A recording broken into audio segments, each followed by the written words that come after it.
Okay, hey, DragonCon, how are you? My name is Jeff Zanini. I am hosting the Red Dead Redemption panel. You have it live, you have it here. We've got together 7 of the main cast from the biggest video game in the world here to answer your questions. Going around the horn, we've got Rob Weedoff, Alex McKenna, Benjamin Byron Davis, Roger Clark, Peter Bloomquist, Noshir Dalal, and Kylie Vernoff, all here for your enjoyment.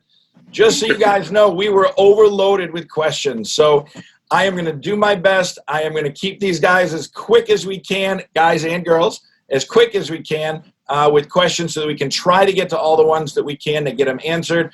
Just so you know, if your question didn't get answered, you can always go onto DragonCon website and sign up for a meet and greet. A lot of these folks will be doing meet and greets after the panel. You can feel free to sign in, log in, get one, and then ask them your question in person. They'll also be doing autographs, so check all that stuff out. All right, how are you, folks? Doing all right. Glad to be here. We are not live. I wish we were all in Atlanta right now, but unfortunately the world has given us no option. Hopefully we can be there sometime soon. But for now, we're going to get rolling. I'm just going to take the questions. Whatever question was asked, we're going to go around and ask one person at a time just so that all the fans know. I'm sorry if it wasn't directed at the person you want, but we're going to try to get through all of them. So first question coming from Facebook. We'll start right at the top with you, Rob. From Nicholas Newman. This one's for Rob. Perfect. Did you have to put in a lot more work than you thought you would? Did you have to put in a lot more work than you thought you would need to in order to further develop the character of John Marston? Or was it easier than you expected due to already having a basis to go off from what you'd known? Oh, wow. Good question. A little bit of both, maybe. So first of all, I wasn't the playable character for the majority of Red Dead Redemption 2, unless you play the epilogue, then you know. But the technology was different as well from Red Dead Redemption to Red Dead Redemption 2. So in Red Dead Redemption, every single scene that is in that game, John had to be in that scene. And so throughout the first game, there wasn't a single scene that I remember that I wasn't part of. So the workload there was pretty full. And then when we started Red Dead Redemption 2, I knew that my character was the same character, but very different than the way he was in Red Dead Redemption. So that took a lot of processing and really trying to understand what they're looking for.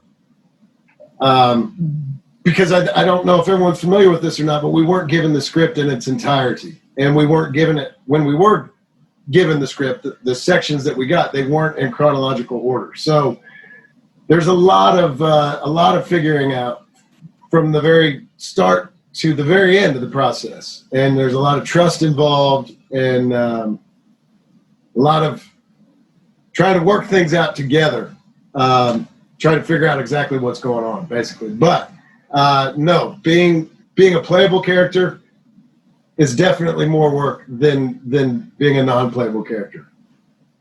Excellent. All right. I answered your question somehow. I gave you a lot of information. Next question, we'll move over to Alex. Alex, from Shelley Dawson. You all are way more than just voice actors, and that is appreciated. The motion capture was amazing. You did the performance capture as well for the game. Can you tell me what that was like and how was it physically to get through it? Okay, Shelley, great question. Well, for those of you that don't know, performance capture is different than just being a voiceover actor. I do a lot of audiobooks, I do a lot of voiceover. However, that's not what we were doing on Red Dead Redemption 2. We worked together in a soundstage that we called a volume. It was basically like a giant playground where we would imagine the environment that we were in depending on what mission we were going on or what in-game scene. And I would liken it more to theater in the round, where we were actually performing scenes together like you would in a movie or on stage or on a television show. except rather than, being dressed up like our characters, we were in what I fondly refer to as our scuba diver superhero catsuits. And there are these tight black clothes that have these reflective balls that enable the cameras that are everywhere in our giant playground to read our movements. In addition to that, we have these, it's a terrifying thing. There's a camera right in your face, getting every micro movement of every expression, everything that's going on. And so it is a full body experience to be jumping on horses that were more like wine barrels on some construction poles that had an actual saddle on it. So it was a very, very physical thing. It was amazing because we actually got to work together. Some of the harder things were when we need to hug, and then the wires would get crossed and we would need to, yell cut because we were tangled. Also, Kylie, you can back me up here. The women had to do it in heels. So when you're just climbing things or doing things or jumping, we're doing it in heels. Just a little something. So it was amazing. It was amazing. It's a full body. I would come home with bruises and cuts, and during the time of filming, I was not allowed to talk about what I was filming. And so there were moments when my husband would truly look at me and be like, "Are you sure you're not in the CIA? Could you tell me? Because you were gone all day, I didn't get a call, and now you have scratches and it looks like you were, in a scene from Homeland." It's great. I hope that answers your question. But thank you, Shelley, for also knowing that we do performance capture and not just voiceover. Thank you very much. All right. Benjamin, from Terry Harden, I just finished the game. Totally unexpectedly emotional. Did any of the talent get emotional reading lines or interactions between the characters and talent, and what was that like? Well, that's kind of the job description, I think, in the first place. But we got increasingly emotional, I think, because the material got increasingly emotional. But beyond that, I think we as a unit became so connected and in sync with one another that it was. I was at a con with Roger, I think, in Atlanta, and we talked about this, but we went through an experience together. And so I think the emotional content, as the material became more emotionally intense, I think it was easier for us in our job as actors to connect to each other, because there was a real history that had been developed over the 5 years of performance capture that we did that I think resonates in everyone's magnificent work. I mean, the ensemble that I got to work with is just singular. I love these people a lot. We love you, Ben. love on this set. All right. Next one. We'll move over to Roger. Actually, Roger, there's two in here. One is a compliment. One we'll just read and let you figure out what you want to do with it. From Rodney Estrella. How intimate was Arthur with his horse? Was there really a horse on the set? And are these allegations true? Well, hi, Rodney. There were multiple horses on set. We had to, some of them weren't comfortable, and they asked to be taken off of the project, and then we would get new horses in, respectively. But I loved all of them. I loved all of them equally. No, I'm joking. No, there was no horses. There were horses. The animators did use horses, but we didn't interact with them. We interacted, like Alex said, on wine barrels and a big saddle on top and whatnot. So all of the affection that you hear towards my horses was totally created out of thin air. Thank you very much. And the other line, this is just somebody just saying something nice to you. If you ever get to Atlanta, Jessica Wardrake said, easily the best game ever. Please get them as guests to Dragon Con. I would die to get a picture This is what she said. Now, please don't take this as me saying this. I would die to get a picture on my husband with Roger Clark. Okay, fair enough. Let's just make You sure that isn't you, Jeff? Maybe she said, maybe it was with her husband, but let's just go with what she said because it's more fun. All right, then. Yeah, I look forward to that, Jessica. That'll be really fun. All right, next up, Noshir. So Paul Jakubowski asked, was there a secret code name for Red Dead Redemption 2 while in production? Because as we all know, Rockstar keeps things very, very confidential. And what was it like working on a project like this where you couldn't really talk about it? Wow. Well, almost, I think every game I've worked on has had a code name, and this was no exception. I think even today we're not allowed to talk about what that actually is. So I'm not allowed to divulge that information, unfortunately.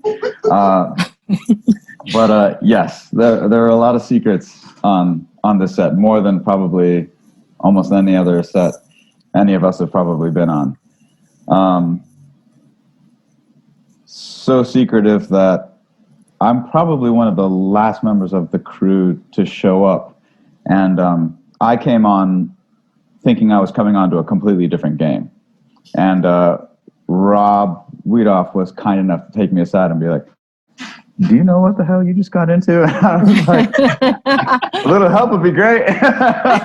So, that was how secretive it was. And yeah, it is very difficult to not be able to talk to a lot of your friends or family about it, especially when you're a gamer yourself and people are kind of lauding the original Red Dead and talking about how like they have to make a sequel and all that stuff, and you just have to kind of nod and be like, I'm sure that'd be great. So it was fun. Thank you very much. All right. Kylie. Yes. This is one of those, I don't know the answer to this, but I'm going to let you, Lolable at Lolable Comics asks, can you actually pet dogs in the game? And if you can, did you pet them for real while creating the game? I'm so glad you asked me this question. I actually had a whole day of dog work. There was like a whole day where I came to set, and what you've heard is true. It's so secretive. So a lot of times I wouldn't know what I was doing on the day. And this particular day I didn't have a script, so I thought something big was happening. When I got there, they said, oh, you're not even Susan. You're just going to pet dogs all day because we know how much you love them. And there were these amazing dogs and dog trainers. And so they would say, okay, so now you're gonna, and the dogs were all mocapped up. They had mocap suits on.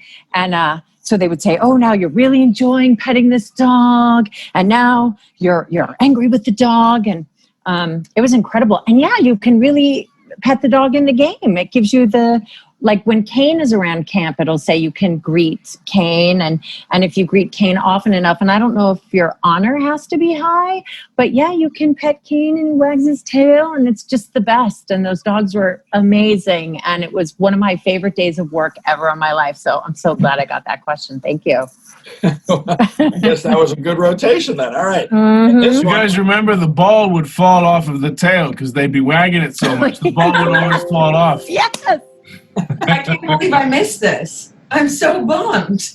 It was I've been training my whole life for a day like that. I've never heard that story, Kylie. That's awesome. Me neither. So good. It was No so action good. required. Perfect. Believe it or not, in the rotation, the next question is actually for Peter. Peter from Lauren Gibson. Lauren Gibson. Lauren Gibson asked specifically for you, do people tell you how much of a tool your character was when they meet you? And if so, how do you react to that? Jesus, Lauren. I can't wait for this. Come on, Lauren.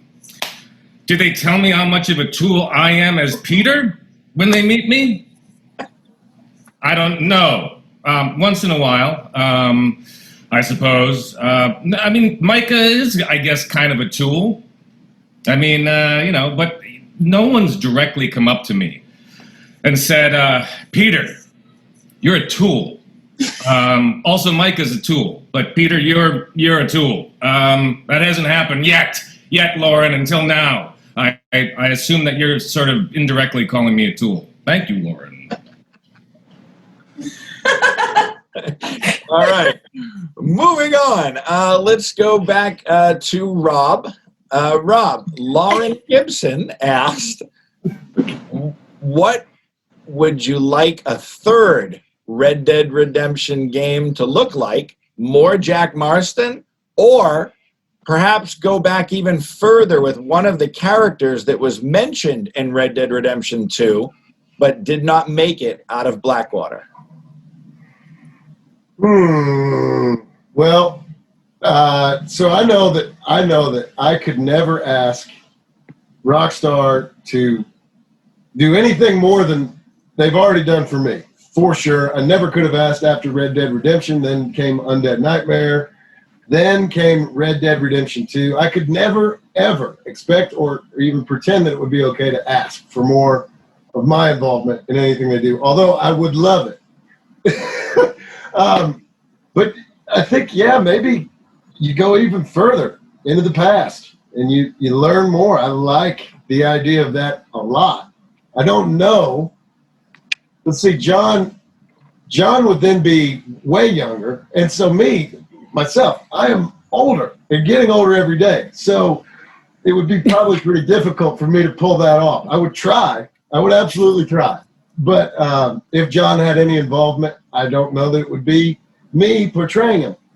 But having said that, if there's anyone out there that could experience even a fraction of what I have experienced through all of the Red Dead Redemption series that I've been part of, I would love for someone else to just get a taste of that, because it's been one of the most overwhelming, really incredible, growing, learning, all these positive things I've gotten from that whole experience. I wish someone else could have that, so I hope that it does happen.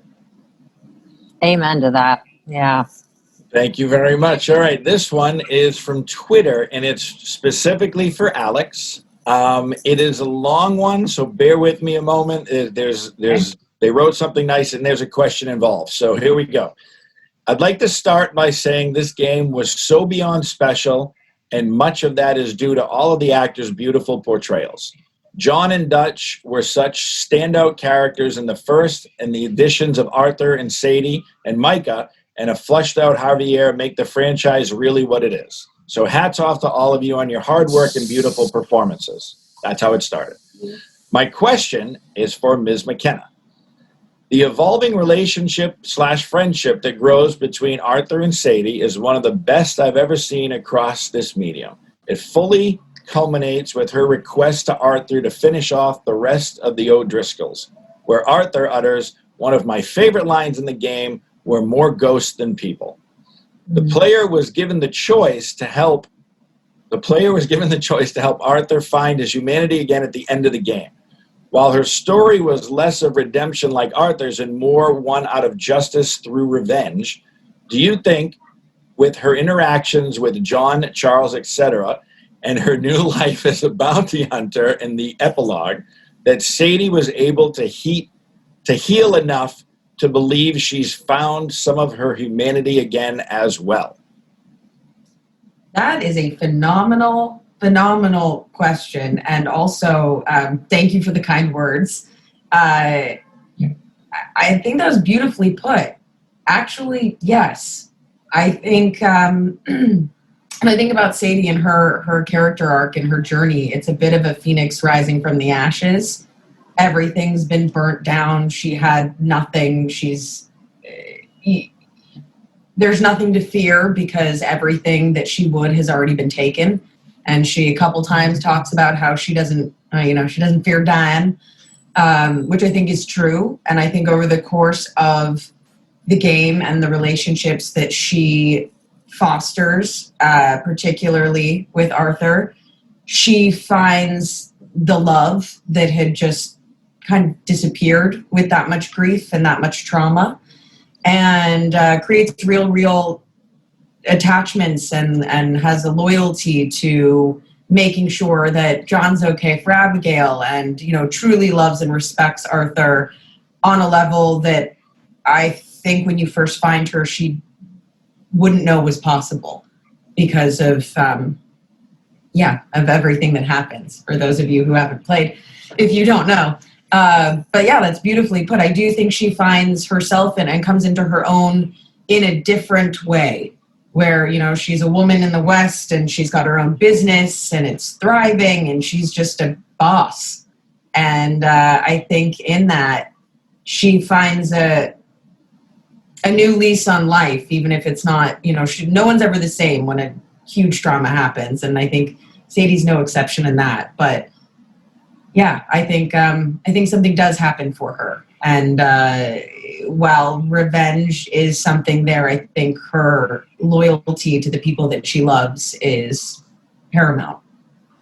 Excellent. And I forgot to mention, that is from Quiz Khalifa at Hypocrisies, Krises, on Twitter. That's where it came from. Quiz Khalifa. And she also wrote at the end, just so you know, she's very well worded. Thank you again for helping to bring this generational game and story to life. And P.S., who at Rockstar do I need to bribe to make the Ballad of Sadie Adler a spinoff?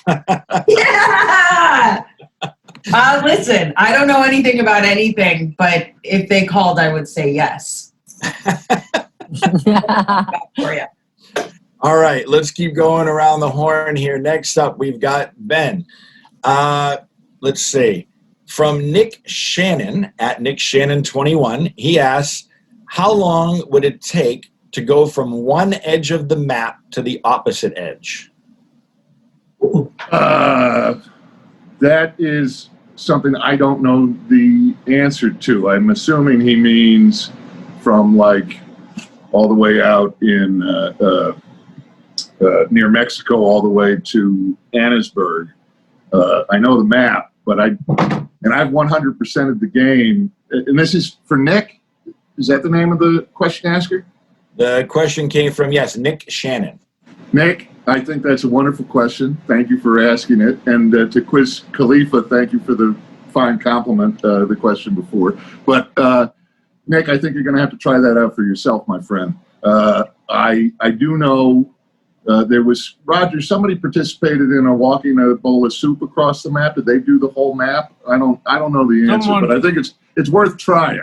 Someone online, they had a huge gang of them, and they were carrying a bowl of stew across the map, and see how long it would take to walk across it. I don't know how long it took, though. But I appreciate their moxie for trying. Yeah. Anyway. All right. The next one is for Roger. This one comes from Jay Lundgreen. He asks, I absolutely hate the F word. Red Dead 1, my favorite game of all time, use it very sparingly. Please tell me that Red Dead 2 follows suit or has at least a Gears of War style filter, because I'm really excited to play the new one. Oh, wow.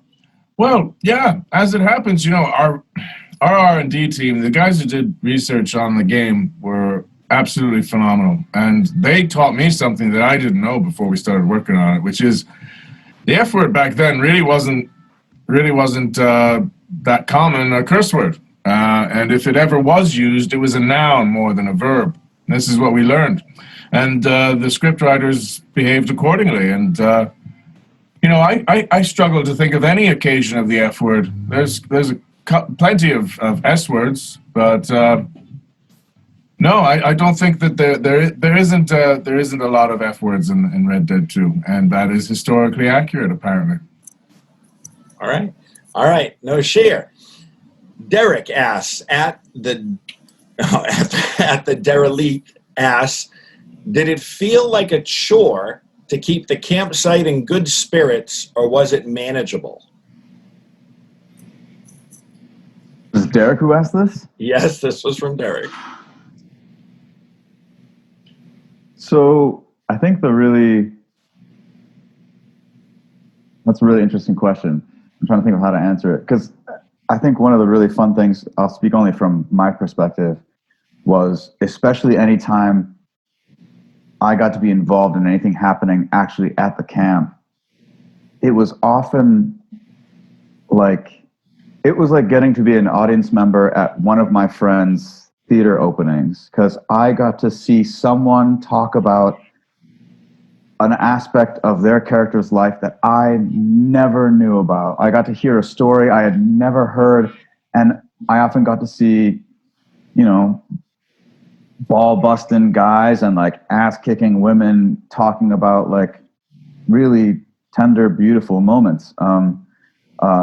Those were some of my favorite moments. And anytime I got selected to kind of be in the camp and get to participate in any of those was like, I mean, that was a treat. That was great. So I was like always jazzed to be there. And I think that goes for, I think I speak for most of the folks here, that it was such a wonderful opportunity to kind of get a chance to see everyone do their thing and learn something new. Because in learning about another member of the gang, you also learn a lot about yourself and kind of where you fit into the world of it. So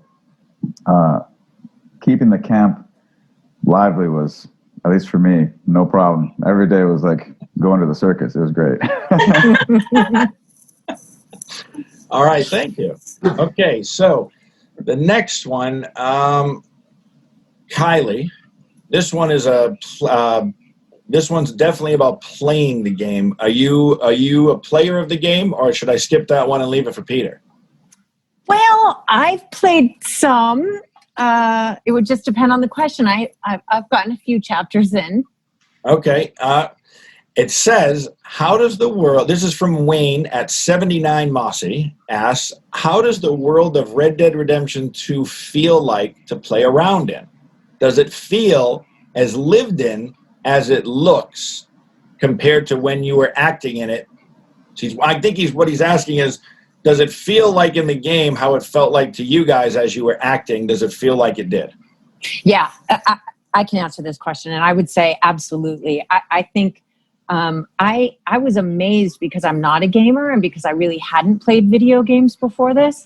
And I was amazed when I would come into camp as a player and I would feel at home. I would feel so welcomed.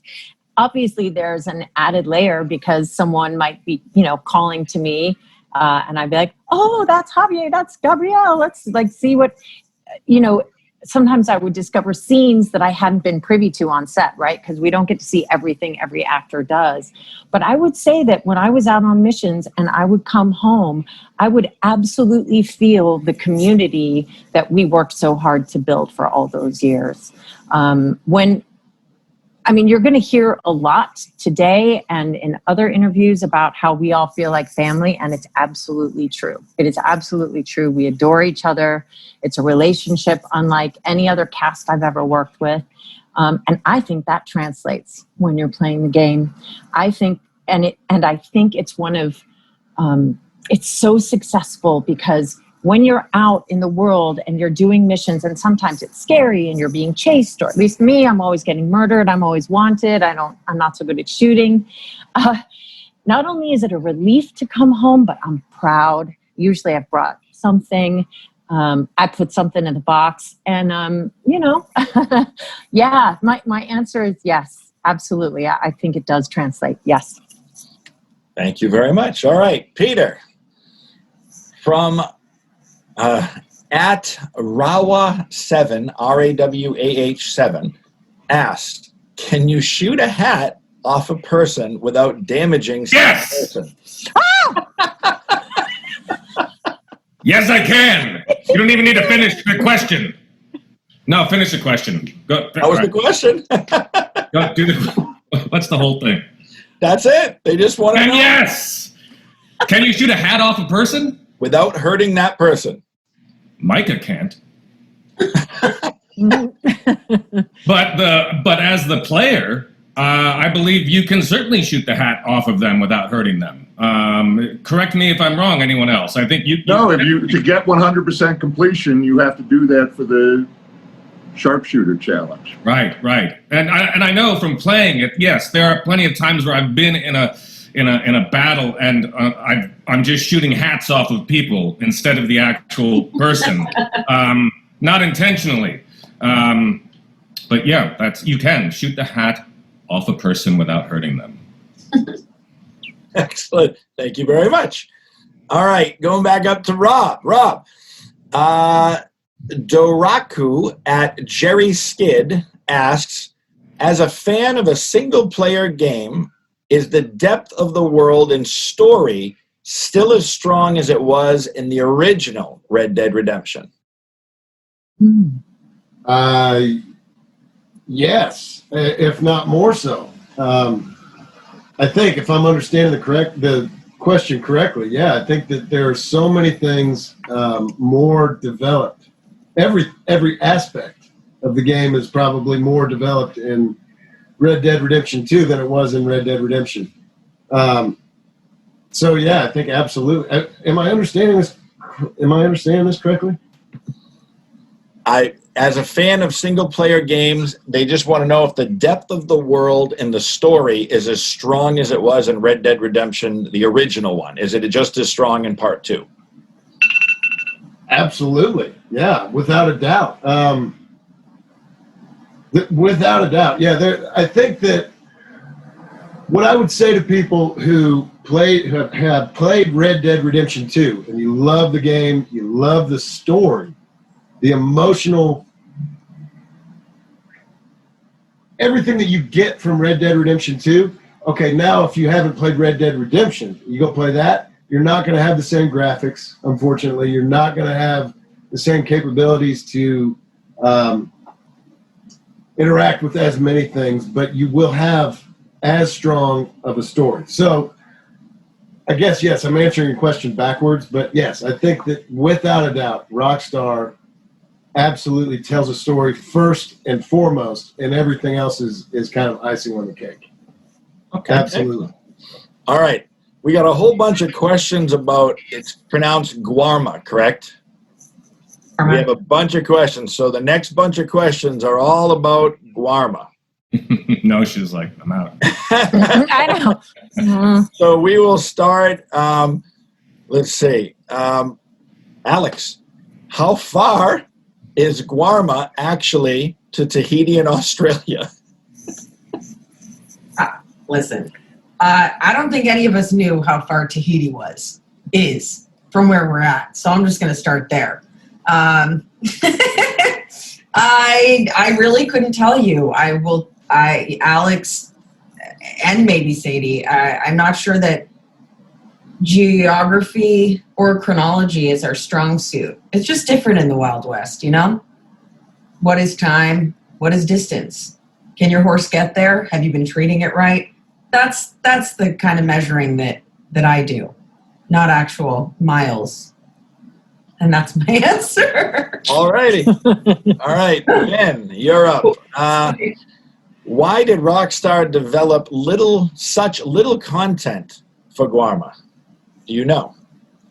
That's a question for me? That's the next question. Yep. Yeah, I don't know that they did little content. They used Guarma as they needed to tell the story they meant to tell. So I think they made just the right amount of content for Guarma, in my opinion. But as to why Rockstar Games elects to do anything, I'm certain you'd have to ask them. They know what they're doing. Fair enough. Okay. Rob, these are, I'm sorry, Roger, these are going to move a little bit quicker, but the next question is, what happened to Leon and Baptiste? Oh, yeah. Well, as far as I understand, Guarma was kind of the inspiration that derived from Guarma was kind of a Haiti/DR type of island, just off the coast of in the Gulf of Mexico, kind of not dissimilar from Saint Denis, as if you were to be shipwrecked off of a boat off of it. But Baptiste, yeah, we don't know what happened. We don't know what happened. We just were an episode in that man's life as he was freedom fighting for the liberation of the people of that island. So I think that's one of the, there's so many questions unanswered, and that's one of them. We have no idea what happened to him. Hopefully he was able to liberate more and more people from Guarma. But, as is often the case, maybe, who's the bad guy in Guarma again? What's his name? What was his name? The bad guy. It's escaping me now. The fella that you meet him for half a second at the banquet in Saint Denis when you meet up with the mayor and stuff. He's there. He's the sugarcane baron. Anyway, as is often the case, maybe he pressed forward for more and more, bad things. But I would like to think that the people of Guarma were able to liberate themselves. Yeah. All right. No sheer. Is it Fusar or Fussar? That's him. That's the guy. Fusar. That's the fella. Yeah, that's the fella who was the How bad did guy. Fusar Yeah. form a close relationship with Leviticus Cornwall?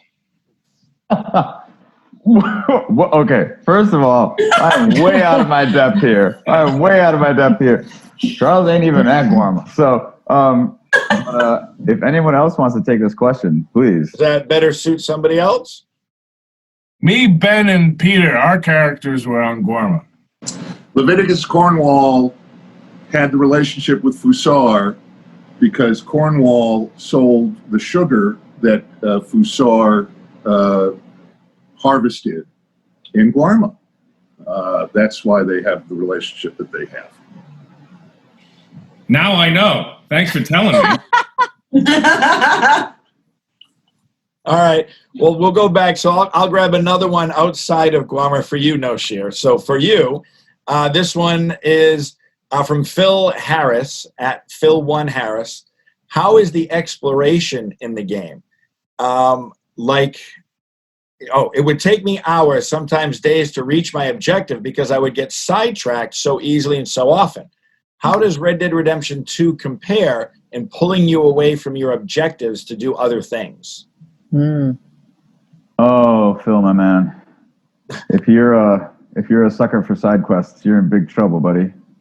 I think that's one of the things that makes this game so kind of mind-boggling for me. Like when I play games, I'm a completionist to like a neurotic degree, and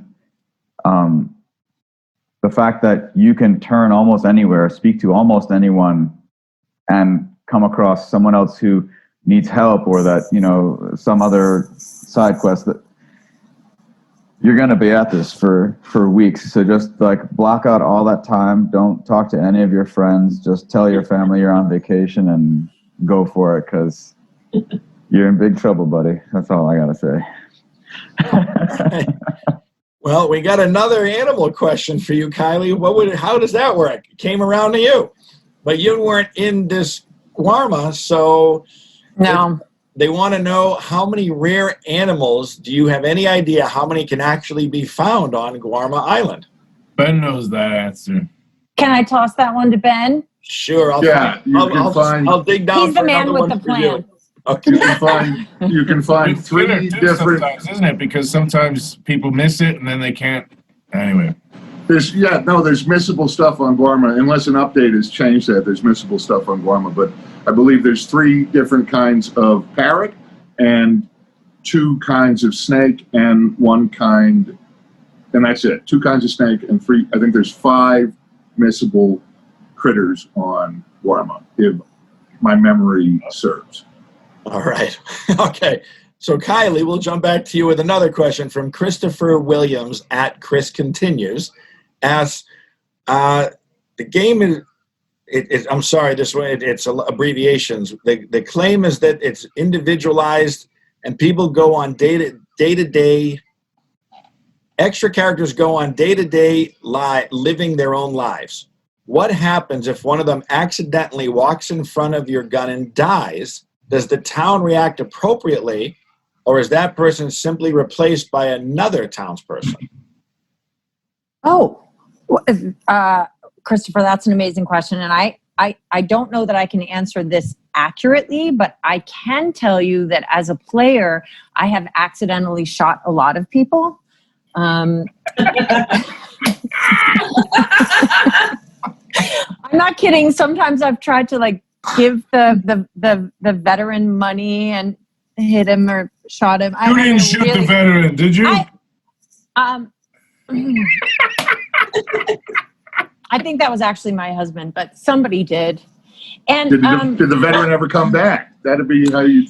So we actually, it's a long story, but then a horse got killed and we had to restart the whole thing. So basically what I'm trying to say is actually, whether it's an accident or not, if you are killing innocent people, the town does start reacting to you differently and it changes your journey in the game. I think, this is well documented, but as your honor changes, people become mistrustful of you. You might not get invited to play card games. You might not get, people will greet you differently. And there are actual missions in the game that you can't do if your honor starts falling. So, but the question of whether or not if someone dies, if they just get replaced with another townsperson, I really don't know.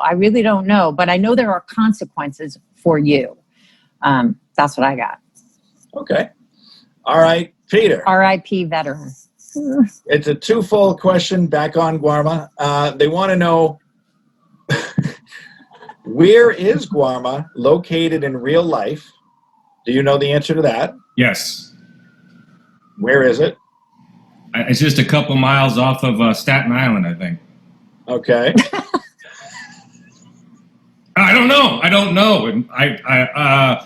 Good question. I would love to have the answer for that. I don't. So I've always gone with a couple miles off of Staten Island. Okay.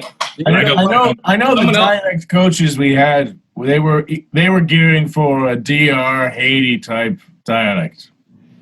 Yes, and so it's a little ways away. Would be, I would imagine, hundreds of miles away. I don't know, or a couple miles off of Staten Island. Next question. While staying on the island, do you know what happened to Hercule Fontaine? I think he just ended up living his best life. I don't. Should I know that? Fellow cast members, should I know what happened to him? No. Does anyone know? Anyone chime in? Okay. Ben? No, Peter, I guess. I mean, yeah, his best life. I like that. So the follow-up there. He found an arm. He found an arm. He actually found an arm, and then it made him complete. Yeah, there you go. And Peter, the final in that little series from right here is, what happened to Alberto Fusar's dictatorship? I think it went on to strive and to flourish. No, it didn't. It didn't. I think it self-imploded, right? I don't think it exists anymore. It's gone. It's dead. Arthur took him out. So, there's nothing left of that dictatorship, as far as I know. I like to think that it had flourished, but apparently it didn't. Thank you for the question, though. All right. There's one more from this, and then we're gonna wrap up with a question for everybody. But this one is directly at Ben. Ben, how did Dutch know Gloria, and why did he have to go that far on killing her? How did he know her? Yeah. Is he met her in the time, I don't know exactly how he met her, but who's asking this question? This was at Andon Skylark. Andon Skylark, thank you for the question. Why did he have to do what he did? He didn't have to do it. But I think he did it out of a sense of wanting to. All of Dutch's bad decisions, I think, were motivated by wanting to protect the gang. And I think eliminating her was, in his mind, justified, even though he couldn't justify it to Arthur. And he offered two distinct justifications that were at odds with one another. the thing that was always curious to me, even when we shot it, was the fact that I had given her gold and I didn't take it back. I'm still not sure why that happened that way, but I think it may well speak to Dutch's cheese sliding off his cracker. All right. Thank you for that. All right. Now, What about that? Why doesn't he take it back off her? Yeah, yeah. I brought it up on the day, and it wasn't a mistake. That he did. It wasn't a mistake. I brought it up. Yeah. I think you just wanted to say cheese sliding off your cracker. I say that. I say that all the time. I know. All the time. all right. Well, unfortunately, we are right about at the end, but we did get a ton of questions that were basically the same questions. So I'm going to summarize it for a whole lot of people, and we'll just go right around the horn and see what you guys have to say. What everybody's looking for, you know what they're looking for. They want to know what was either the best or the funniest day on the set where you guys just couldn't get your lines or something wasn't right. They're looking for some type of behind-the-scenes story that was either funny or something, someone couldn't say a word right. We got hundreds of questions where they all basically were asking that same generic thing. So let's start with Rob, and the same order. Let's go around. Anything you can remember, could be your character or someone else's, just something that just stuck with you, and we can end on a funny note or something reminiscing from behind the scenes. I kept saying, and I don't know why I started saying it, but I said it 2 or 3 different times without being aware of it. I would say, we never should have had brunch with Dante. Instead, I think the line was supposed to be, we never should have met with Dante. Bronte. I still can't say it. But that kind of made it difficult for Ben to respond as Dutch with his next line. All right, Alex? Oh man, I mean, I can think of a funny thing and then a behind the scenes thing. One of the funnier things was Rob and I, doing some of the epilogue stuff, had a day where we were both just on fire. Like, we were doing things in one take. And I'm not even sure exactly how it started, but he and I did the same, little dance together. And I remember laughing more that day than I had all on set. But every time we did it in one take, we both just would do the same strange, little dance around. And then maybe high five. Do you remember? Oh, I loved it. Yes, that was so much fun. The one take wonder dance. We were getting down. It was awesome. It was great. But the best part was we fully just started. I don't know if this is because we've been working together for 5 years, but the same dance came out, choreographed just magically. It was a good time. Yeah. The one take wonder dance. Thank you. All right, Ben, how about what do you got?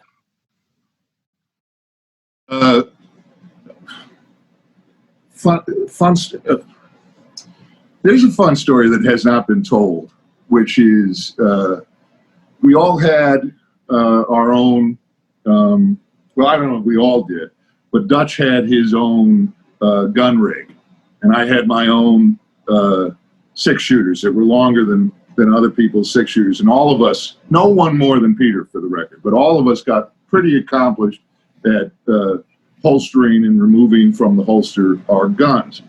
And there was an afternoon when the director, our wonderful director, Rod Edge, was in the green room where we would be in between takes, sitting in the seat that I like to sit in that particular green room, because, as people will tell you, I am a particular sort of a person.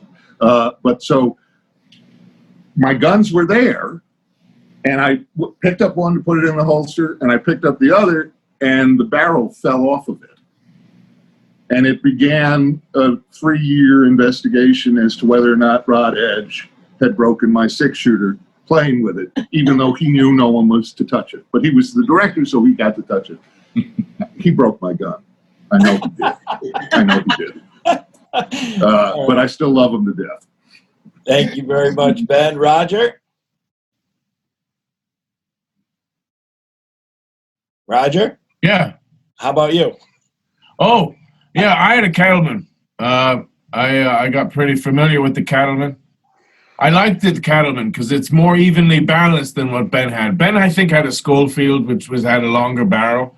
And that was harder. For gun nuts, it was a cavalry cattleman. It was a cavalry edition. So Ben's thing had a longer barrel, which I found was a lot harder to sling. The Cattleman was much more evenly balanced, and that was after a couple of years, we had no excuse. We got pretty good at it. But just adding on what Ben said, Peter gave himself blisters. He got so good at it and practiced it so much. And oddly, the blisters weren't on my hands. Micah's holsters are different from anyone else because they're inverted, so he would pull them out like that and then put them back in again. So he studied whenever he could find a Western that had a character like that. He studied it intently, and Peter did an awesome job. I preferred the Cattleman because it was a lot. I found it a lot more evenly balanced. And we all used that there's the company in Spain that does all those replica revolvers really, really, really good. And all of our sidearms, I think, were used from that. Okay, thanks. All right, Noshir, any stories from you? Oh man, I think the two stories I can think of. Well, first of all, in the epilogue when Uncle gets John and Charles just rip roaring, pissed drunk, and we're all running around wreaking havoc. I mean, I'm literally riding piggyback on Rob's shoulders, and like we did it for real. It was an awesome. That was a good time. And then the very first day I came to set, there's a scene that's kind of become famous where Micah says some pretty heinous stuff to Charles, and Charles kind of tosses him around. And the original time that was done, I actually had the opportunity to do that originally with Bill, so Steve. And it was my first day. I'd literally just gotten there, and I didn't really know what was happening. Steve, Steve's a big dude. He's going to say some heinous stuff to you. You're going to throw him, and then you're going to say your line. And we've got like these HMCs, these huge, rigged cameras and stuff.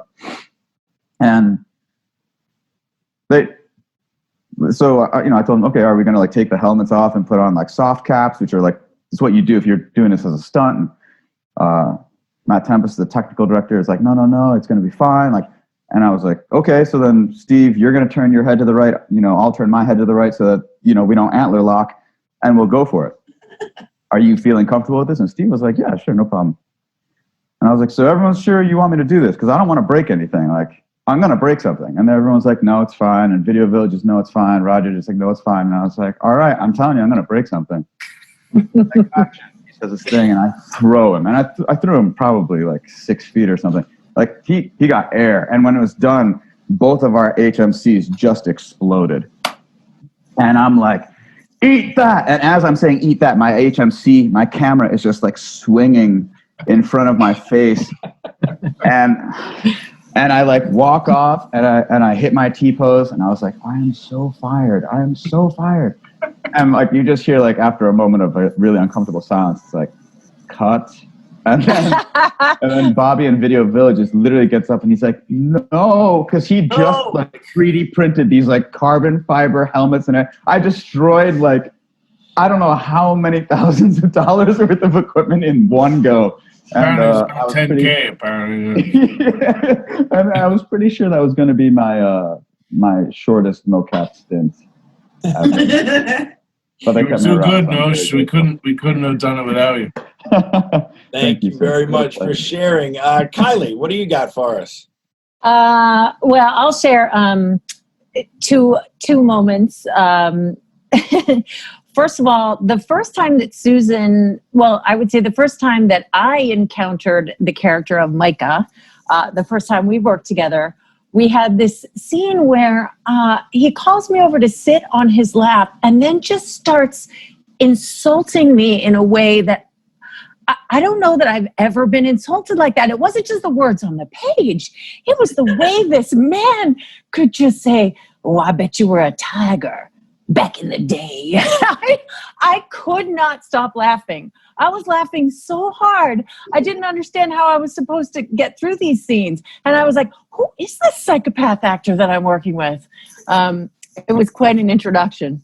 And then I would also love to talk about when Susan and Dutch have their dance and Ben and I got to dance. It was so moving to me. It was, if you know their history at all, and of course, anytime Ben was in, I just was delighted to get to work with him. But Ben Davis is so much taller than Dutch that I had to look into Ben's throat while we danced. And when the music was playing and it got so emotional, I would look at him right in the eyes and they'd go, cut. Because then, of course, I'm staring over Dutch's head. And it really took me a long time to not be drawn into those beautiful eyes of his. So that's my behind the scenes. I adore you. I adore you. I adore you, too, so much. Thank you, Kylie. All right, Peter, let's wrap it up. What do you got for us? I had such a great time working with all these people. A day didn't go by at work where I laughed my ass off. Whether it was working on a scene or in the green room, I mean, it was just such a pleasure and such a joy to be there with these talented people, these creative, intelligent, funny, giving people. And it was a blast. And I knew every time that I had to go into work that it would be a good day and it would be filled with laughter and good times. I'm trying to think of behind the scenes. One thing that was consistent for me when I came in was enjoying to come in, and when Ben was there, because Ben would always have a New York Times crossword puzzle for the day, and I loved sitting next to him and help him with. He didn't really need a whole lot of help with the crossword, and he was very protective of his New York Times crossword puzzle. No one could touch it, but occasionally he would throw out a clue, and we'd work together, and we'd do that throughout the day on the breaks. I love doing that. Also, I don't know what pops into my head. Noshir, you had a terrible stomach one day, and you were in the bathroom a lot, right? I mean, that was years ago, but I do remember. Thanks, Peter. Thanks. It's a great Thanks for story, having Peter. that back there. That's great. That's great. Stories of Red Dead Redemption 2 behind the scenes. Noshir in the bathroom. Peter, I love the bringing up the crossword puzzle. I forget the name of the actor who played Colm O'Driscoll, but the day that he came in, Colm, if you don't know, Colm, if you don't know, is Dutch's nemesis. This actor was excellent at the job. He did a great job, but he came in 3 years on or 4 years on into the process, and he sat in the seat that I like to sit in. No. Oh, no. And he took out his own New York Times crossword puzzle, and he finished Tuesday faster than I did. And I had absolutely no trouble making him my enemy.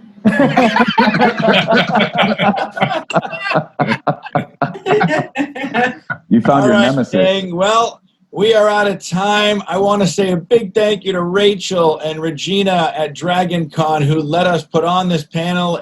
We really would love and hope to come and see you all in person. We hope in 2021 when the world is a little different. Yeah. For those of you that didn't get your question asked, I'm really sorry, but please go check out who's available on meet and greets and come say hi, get an autograph, whatever you want. We are the Red Dead Redemption panel. Thank you so much for tuning in and for all your questions. And guys, have a great day. Thank you. Hello, Thank so you. much. Thank you.